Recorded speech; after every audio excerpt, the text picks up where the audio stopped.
નમસ્કાર, ઝી 24 કલાકના digital platform પર આપનું સ્વાગત છે। હું છું મિથુન। દોસ્ત, તરબૂચ સ્વાસ્થ્ય માટે જેટલું ફાયદાકારક એટલું જ નુકસાનકારક પણ છે। વધુ તરબૂચ ખાવાથી પાણીનું પ્રમાણ વધવાના કારણે પેટ ફૂલવું, ગેસ અને ઝાડા જેવી સમસ્યાઓ થઈ શકે છે। તરબૂચમાં નેચરલ શુગર અને ઉચ્ચ ગ્લાયકેમિક ઇન્ડેક્સ હોય છે, જે ડાયાબિટીસના દર્દીઓમાં બ્લડ શુગર લેવલ ઝડપથી વધારી શકે છે। તેમાં પુષ્કળ પાણી હોવાથી તેનું અતિશય સેવન કરવાથી શરીરમાંથી જરૂરી ખનિજ તત્વો પેશાબ વાટે બહાર નીકળી જાય છે, જેનાથી નબળાઈ આવી શકે છે। જેમને કિડનીની સમસ્યા હોય તેમણે પોટેશિયમની વધુ માત્રાના કારણે અને અસ્થમાના દર્દીઓએ ઠંડી પ્રકૃતિના કારણે નિષ્ણાતની સલાહ વિના તરબૂચ ન ખાવું જોઈએ। ખાલી પેટે તરબૂચ ખાવાથી પેટમાં એસિડિટી કે છાતીમાં બળતરા પણ થઈ શકે છે।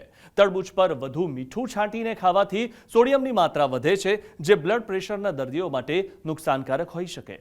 તરબૂચ ખાધા પછી તરત પાણી ન પીવું જોઈએ। 30 થી 45 મિનિટનો સમય રાખવો જોઈએ। સાંજે કે રાત્રે ખાવાનું ટાળવું જોઈએ અને સવારે 10 થી બપોરે 12 સુધીનો સમય શ્રેષ્ઠ છે। હંમેશા તાજું અને મર્યાદિત માત્રામાં તરબૂચ ખાઓ। સ્વસ્થ રહો, મસ્ત રહો।